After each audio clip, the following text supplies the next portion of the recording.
Everyone, welcome back to the channel. मैं हूं आपके साथ पंकज। बच्चों, आज फिर हम कंटिन्यू कर रहे हैं जो हमने चैप्टर 3 अपना स्टार्ट किया हुआ था। उसका हमने एक टॉपिक कर लिया था, एक वीडियो आपकी आ चुकी थी जिसमें हमने एक बेसिक चीज़ सीखी थी कि गेनिंग रेशो और सैक्रिफाइसिंग रेशो क्या होती है। साथ में हमने ट्रीटमेंट ऑफ गुडविल सीखा था कि कितने टाइप की गुडविल होती है, उनका क्या ट्रीटमेंट होता है। आज जो हम टॉपिक करने वाले हैं, यहाँ से एक MCQ जरूर आपके पेपर में आ रहा है और साथ में ही जो बड़ा क्वेश्चन एडमिशन चैप्टर का आता है उसमें ये वाला कॉन्सेप्ट लगा होता है, मिक्स होता है। मिक्स उसका हमें ट्रीटमेंट करना होता है और इम्पोर्टेंट कॉन्सेप्ट है। और ये वो सारे कॉन्सेप्ट है इस वीडियो में जो आज हम कवर करेंगे, जो चैप्टर 3 और चैप्टर 4 में सेम रहने वाले हैं, जो मैंने आपको लास्ट क्लास में बोला था। देखो, अब इस टॉपिक का नाम क्या, वर्कमैन कंपनसेशन रिजर्व।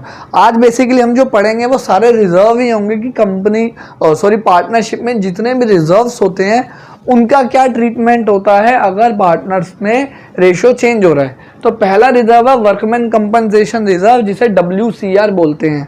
पहले तो ये याद रखो, ये हमारी लायबिलिटी होती है। तो हमें ये जब भी देखना है तो बैलेंस शीट में हमें कहाँ मिलेगा, ये लायबिलिटी साइड में। अब बेटा बनाया किस लिए जाता है कि मेरी जो फैक्ट्री है या मेरा जहाँ पे बिजनेस हो रहा है वहाँ पे अगर किसी वर्कमैन को, वर्कमैन वर्ड आपने BST में सुना होगा, जो वर्कर काम कर रहे होते हैं फैक्ट्री में, अगर उसे कोई चोट लग गई तो मुझे उसे कंपनसेशन देना पड़ेगा, पैसा देना पड़ेगा। तो उस टाइम मैं एकदम कैसे लाऊंगा पैसा, तो उसके लिए हम पहले से ही कुछ पैसा, कुछ रिजर्व बना के रखते हैं, अपने प्रॉफिट से अलग पैसा निकाल के रखते हैं कि कल को कुछ ऐसा होगा तो इस पैसे का यूज़ कर लेंगे। तो इसलिए ये हमारी लायबिलिटी है, इसको हम कहीं और यूज़ नहीं कर सकते अगर क्लेम नहीं होता। क्लेम क्या है, क्लेम वर्ड क्यों मैं यूज़ कर रहा हूँ, अगर किसी को चोट नहीं लगती तो ये पार्टनर्स को ही मिल जाएगा। अब इसमें डिफरेंट सिचुएशन है, 3 से 4 केस हैं।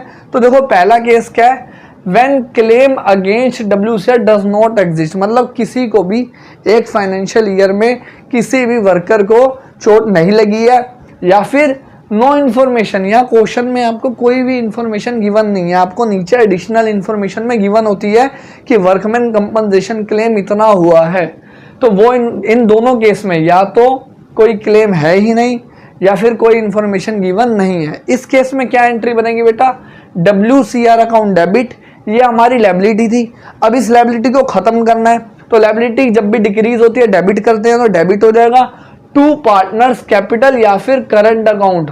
अब कैपिटल कब आता है, करंट कब आता है, वो हम फर्स्ट चैप्टर में सीख चुके हैं। तो ये सारा रिजर्व का पैसा किसको मिल जाएगा, पार्टनर्स को मिल जाएगा। पार्टनर्स की कैपिटल बढ़ जाएगी, इसलिए नीचे क्या हो गई, क्रेडिट हो गई। और हमेशा याद रखना ये किस एंट्री में बटेगा और किस रेशो में बटेगा, ओल्ड रेशो में। न्यू रेशो वो आपको जान के क्वेश्चन में देगा ताकि आप गेनिंग सेक्रीफाइस निकालने का सोचो, क्योंकि इस चैप्टर में गेनिंग सेक्रीफाइस बहुत यूज होता है। लेकिन किस में बटेगा, ओल्ड रेशो में। गेनिंग सेक्रीफाइस में ये रिजर्व वगैरह कब बढ़ते हैं वो हम नेक्स्ट वीडियो में कवर करेंगे। अब आते हैं इसके सेकंड केस में, when claim is equals to reserve. भाई साहब, जितना पैसा मैंने जोड़ा था, मान लेते हैं मैंने 50,000 रुपये जोड़े थे और जो वर्कर को चोट लगी उसका भी खर्चा कितना आया है, 50,000। ये मेरी कंडीशन है। तो क्या होगा, सारा रिजर्व खत्म, लायबिलिटी खत्म, एक नई लायबिलिटी क्रिएट हो गई, WCC वर्कमैन कंपनसेशन क्लेम। बस रिजर्व की जगह क्या वर्ड आ गया लास्ट में, क्लेम। अब मेरे को इसका कोई पैसा नहीं है मेरे पास रिजर्व का, और किसको पैसा देना है, वर्कमैन कंपनसेशन क्लेम को। अब याद रखना, इसको हम कहाँ पे शो करते हैं, लायबिलिटी। मतलब आपको क्वेश्चन में लायबिलिटी गिवन होगी, मतलब बैलेंस शीट गिवन है, उसमें लायबिलिटी में WCR दिया हुआ था पहले। तो जब आप दोबारा बैलेंस शीट बनाओगे तो WCR हट जाएगा और क्या आ जाएगा, WCC। और किस नाम से, कितने अमाउंट से आ जाएगा, जितना यहाँ पे क्लेम होगा। इसमें तो इक्वल है तो दोनों 50,000 के नाम से आ जाएगा। बस रिजर्व की जगह किस चीज ने रिप्लेस कर लिया, क्लेम ने। ये हो गया सेकंड केस। अब आते हैं थर्ड केस में, when claim is less than the reserve. मैंने तो 50,000 रुपये जोड़े हुए थे, लेकिन क्लेम का खर्चा आया 30,000। जो वर्कर को चोट लगी उसका कितना खर्चा आया बेटा, 30,000 रुपये। तो बाकी क्या करूँगा, घर ले जाऊँगा पैसा। तो WCR अकाउंट डेबिट, यहाँ तो पूरा 50,000 आ जाएगा कि रिजर्व मेरा पूरा 50,000 से खत्म। यहाँ पे कितना आएगा, 30,000। क्या लिखा है, अमाउंट ऑफ क्लेम, जितने उसको चोट लगी है 30,000। और टू पार्टनर्स कैपिटल, जो बाकी 20,000 रुपये बच गया, 50 में से 30 यूज हो गया, जो बाकी 20 बच गया वो पार्टनर्स में बांट दिया जाएगा। वो सारा रिमेनिंग रिजर्व किसको मिलेगा, पार्टनर्स को ओल्ड रेशो में। 2 पार्टनर है तो 2 को, 3 है तो 3 को। अब आते हैं लास्ट केस और जो कि सबसे इंपॉर्टेंट केस है, लेकिन इससे पहले एक और चीज समझो। अभी हम आगे एक टॉपिक समझेंगे जिसको बोलते हैं रीवैल्यूएशन।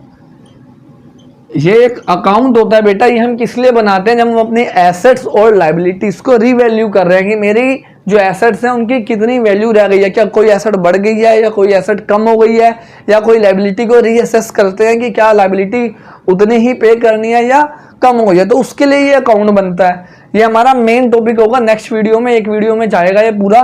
और इसका रूल क्या होता है, जो हमारा P&L का रूल होता है, जो हमने 11th में P&L सीखा था कि डेबिट साइड में सारे लॉसेस और क्रेडिट साइड में सारी इनकम, तो वही रूल यहाँ पे अप्लाई होता है। अब ये रूल यहाँ पे कैसे अप्लाई होगा समझना।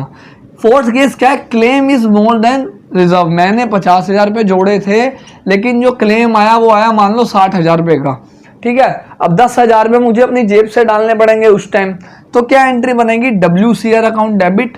50,000 रुपये का मेरा यहाँ पे रिजर्व खत्म हो जाएगा, इसको मैं हटा दूंगा, और जो 10,000 रुपये मुझे अपनी जेब से डालने पड़ने हैं वो आएगा रीवैल्यूएशन के डेबिट साइड में, क्योंकि मेरा खर्चा हो रहा है, लॉस हो रहा है, तो मेरे को यहाँ पे 10,000 रुपये लिख के चलने पड़ेंगे। और टोटल क्लेम कितना है 60,000, तो क्रेडिट में आ जाएगा 60,000।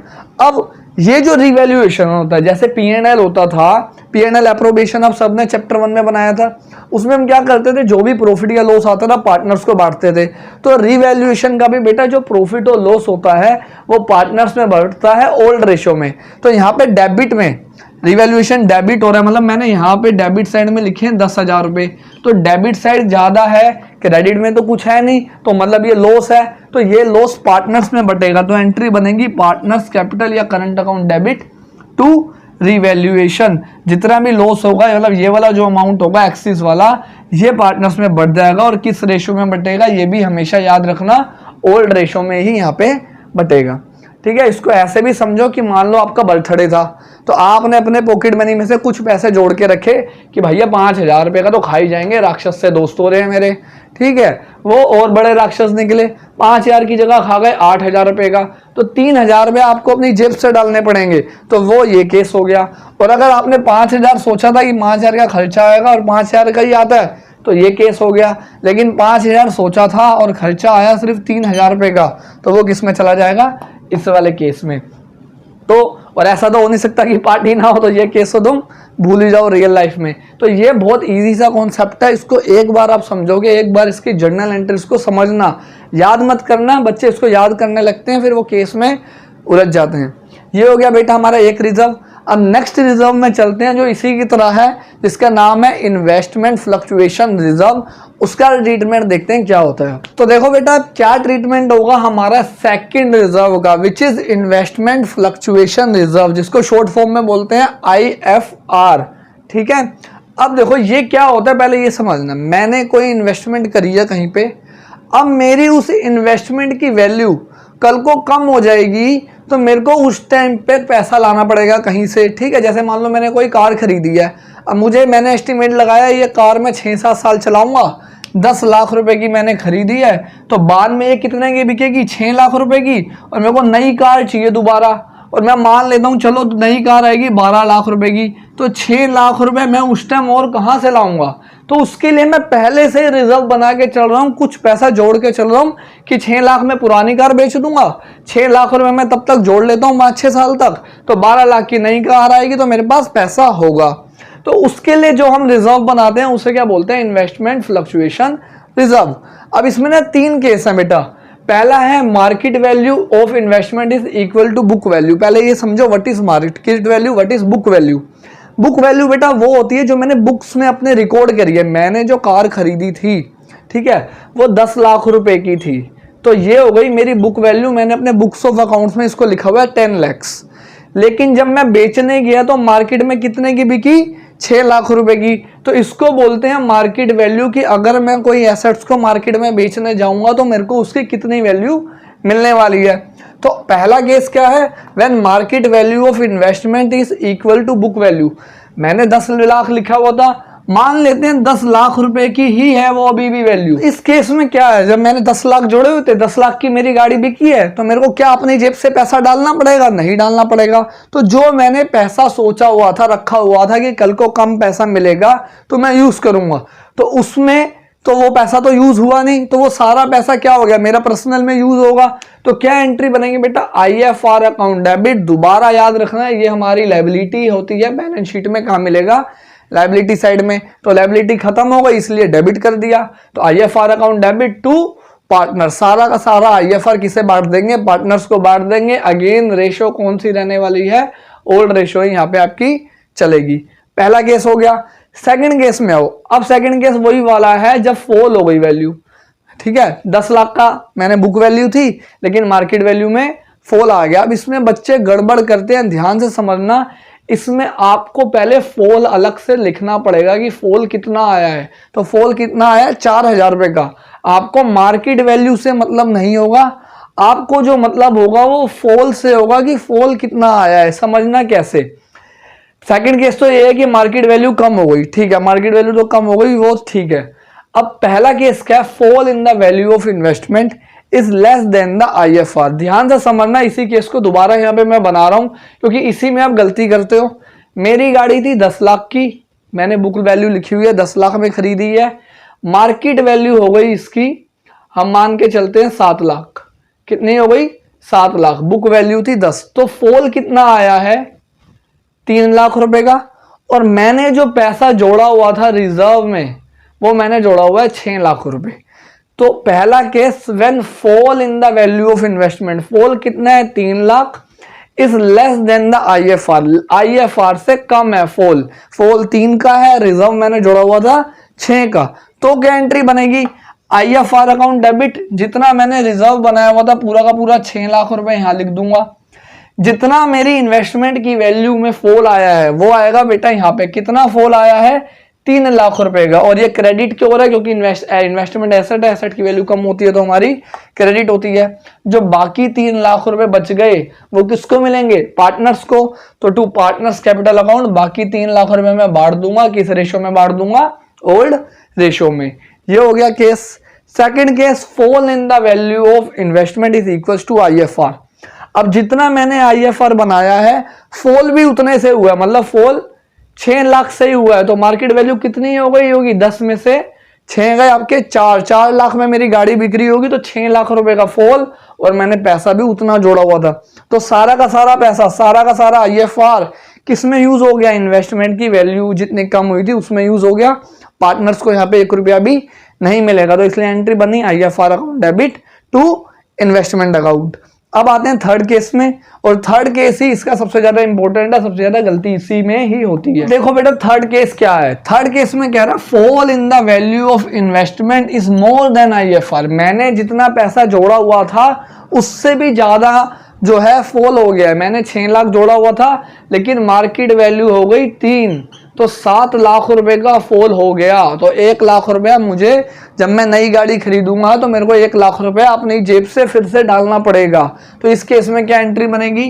IFR account debit. IFR कितना था? 6 लाख। तो जितना रिजर्व है वो डेबिट।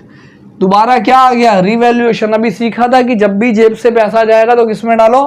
रिवैल्यूएशन में। तो 1 लाख रुपया, क्योंकि फॉल और रिजर्व में जितना डिफरेंस है उतना मेरे को अपनी जेब से डालना पड़ेगा। तो 1 लाख रुपया यहाँ आ जाएगा। और इन्वेस्टमेंट की वैल्यू कितने से कम हुई है? टोटल 7 लाख रुपए से। तो वो 7 लाख रुपए किसमें आ जाएगा? इन्वेस्टमेंट में। अब सेम केस रिवैल्यूएशन का क्या करते हैं? पार्टनर्स को बांट देते हैं पैसा। तो partners capital account debit to revaluation, क्योंकि लॉस है, लॉस बटेगा तो पार्टनर की कैपिटल डेबिट हो गई। कितना बटेगा? 1। और किस रेशो में? ओल्ड रेशो में। ये तो हो गया जब मेरी मार्केट वैल्यू कम हो गई।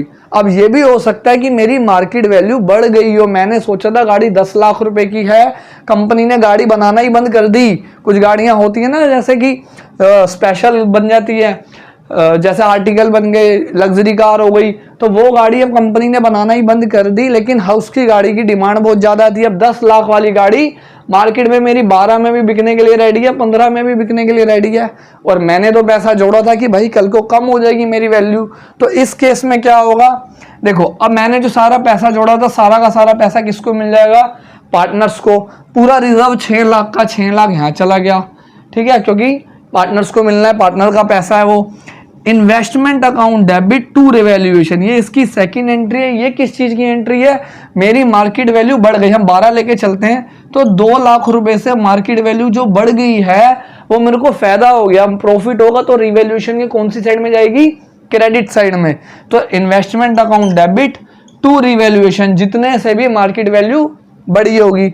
और लास्ट, अब जब लॉस हो रहा था तो वो पार्टनर्स में बट रहा था रिवैल्यूएशन का, तो जब प्रॉफिट होगा वो भी बटेगा, तो एंट्री बनेगी revaluation account debit to partners capital account. अब यहाँ पे पार्टनर्स को प्रॉफिट हो रहा है इसलिए उनकी कैपिटल क्रेडिट हो रही है 2 लाख रुपए से, और ओल्ड रेशो में ही ये यहाँ पे बटेगा। इस केस को मत भूल जाना बच्चे, ये केस याद रखते हैं, ये वाला भूल जाते हैं फिर पेपर में गलती हो जाती है। अब एक और टॉपिक हो गया बेटा हमारा IFRB। अब 2 छोटे टॉपिक बच गए, which is journal reserve and P&L। इनका क्या ट्रीटमेंट होता है फटाफट करते हैं, ये एक साथ हो जाएंगे हमारे, फिर आज का हमारा टॉपिक हो जाएगा फिनिश। तो देखो बेटा अब क्या है हमारे लास्ट 3 टॉपिक, 2 बोले थे, एक और याद आ गया फटाफट तो उसे भी लिख दिया है। पहला है जर्नल रिजर्व। जर्नल रिजर्व क्या होता है? जो कंपनीज ने या पार्टनरशिप ने ऐसा पैसा जोड़ा हुआ है जिसको वो कहीं भी यूज कर लेंगे, जैसे WCR था, IFR था, वो तो क्या एक पर्पस के लिए जोड़ा था कि किसी को चोट लगेगी वहां यूज करेंगे। IFR का भी एक पर्पस था, लेकिन जनरल रिजर्व हम ऐसे ही जोड़ के चलते हैं एज अ सेविंग कि कल को कोई भी अनसर्टेनिटी होगी तो हम वहां पे यूज करेंगे। अब अगर कोई अनसर्टेनिटी नहीं होती, जो कि आपकी सिलेबस में जनरल रिजर्व के लिए कोई यूसेज नहीं लिखी हुई, तो इसको किस में बांटेंगे? पार्टनर्स में बांटेंगे। किस रेशो में? ओल्ड रेशो में। अब ये भी हमारी लायबिलिटी साइड में ही गिवन होता है हमें बैलेंस शीट में। सबसे पहले तुम्हें ये याद रखना चाहिए, ये पता होना चाहिए कि कौन सी चीज तुम्हें कहाँ मिलेगी। भाई दूध लेने जाना है तो मदर डेयरी की दुकान पे ही जाओगे ना, तो अगर तुम्हें ये ही नहीं पता जनरल रिजर्व कहाँ है, अगर मैं बच्चों को बोलता हूँ जनरल रिजर्व डिस्ट्रीब्यूट करो, उन्हें पता नहीं होता जनरल रिजर्व कहाँ है, तो पहले आपको पता होना चाहिए कि जनरल रिजर्व बोल रहे हैं सर तो मेरे को बैलेंस शीट में लायबिलिटी में देखना है, जिससे आपका टाइम सेव होगा बेटा पेपर में। अब लायबिलिटी में गिवन है तो लायबिलिटी को खत्म करना है, तो general reserve account debit to all partners, मतलब जो भी पार्टनर्स हैं उनमें बट जाएगा। ये किस रेशो में? रेशो वही रहने वाली है, बार बार बोल रहा हूं, ओल्ड रेशो। रेशो जब चेंज होगी वो केस अलग है, वो मैं आपको बता दूंगा। नेक्स्ट है प्रॉफिट एंड लॉस अकाउंट। सबसे ज्यादा खून इसने पी रखा है बच्चों का, सबसे ज्यादा कंफ्यूजन इसमें रखते हैं।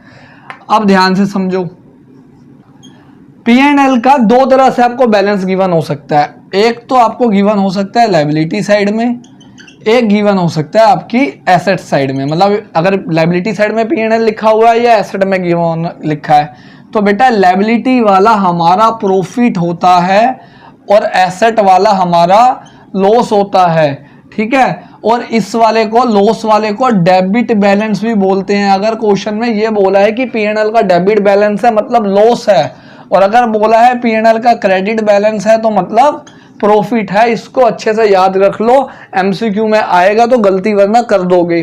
तो अब प्रॉफिट है, अब पार्टनर्स को प्रॉफिट मिलना है तो क्या एंट्री बनेगी? Partners P&L account debit to partners capital account, क्योंकि पार्टनर्स को फायदा हो रहा है इससे। लेकिन अगर लॉस बट रहा है तो एंट्री अपोजिट हो जाएगी, रिवर्स हो जाएगी, partners capital account debit to P&L, क्योंकि इससे पार्टनर्स को लॉस हो रहा है। यहाँ पे ये पार्टनर्स की क्रेडिट साइड जाएगा और ये पार्टनर्स के डेबिट साइड जाएगा, अगर हम पार्टनर्स कैपिटल अकाउंट बना रहे हैं वहां पे। अब लास्ट डेफर्ड रिवेन्यू एक्सपेंडिचर। आधों को तो ये नहीं पता होता what is deferred revenue expenditure. 11th में आए थे revenue expenditure, capital expenditure, deferred revenue expenditure. ऐसा एक्सपेंडिचर जिसका बेनिफिट हमें लॉन्ग टाइम तक मिलेगा, जैसे एडवर्टाइजमेंट वगैरह। तो आपके सिलेबस में भी एडवर्टाइजमेंट सस्पेंस अकाउंट गिवन होता है, और ये गिवन कहाँ पे होता है? हमेशा आपको एसेट साइड में ये मिलेगा। अब ये हमारा लॉस होता है, तो जब पार्टनर्स में लॉस बांटोगे तो क्या एंट्री बनेगी? Partners capital account debit to deferred revenue expenditure, ठीक है। आपके सिलेबस में मोस्टली एडवर्टाइजमेंट सस्पेंस अकाउंट के नाम से ही गिवन होता है डेफर्ड रेवेन्यू एक्सपेंडिचर। बस आपको नाम याद होना चाहिए कि डेफर्ड रेवेन्यू एक्सपेंडिचर का क्या ट्रीटमेंट होता है, और सारे के सारे चाहे ये हो चाहे ये हो किस रेशो में बटने वाले हैं? ओल्ड रेशो में। अब हो गए हमारे आज के सारे रिजर्व खत्म। अब नेक्स्ट वीडियो में हम क्या कवर करने वाले हैं, रिवैल्यूएशन अकाउंट, रिवैल्यूएशन की जर्नल एंट्रीज, और साथ में ये जितने भी हमने रिजर्व पढ़े इसकी एक एडजस्टमेंट एंट्री होती है। वो एडजस्टमेंट एंट्री कैसे होती है, जिसका क्वेश्चन पेपर में 3 नंबर का आता है, तो वो कैसे करते हैं वो हम नेक्स्ट वीडियो में सीखने वाले हैं। अच्छे से कर लो ये चैप्टर, क्योंकि इसके ऊपर ही नेक्स्ट चैप्टर आपका डिपेंड करेगा। तो मिलते हैं बच्चों नेक्स्ट वीडियो में। आज के लिए इतना ही, शेयर करो और अच्छे से पढ़ाई करो।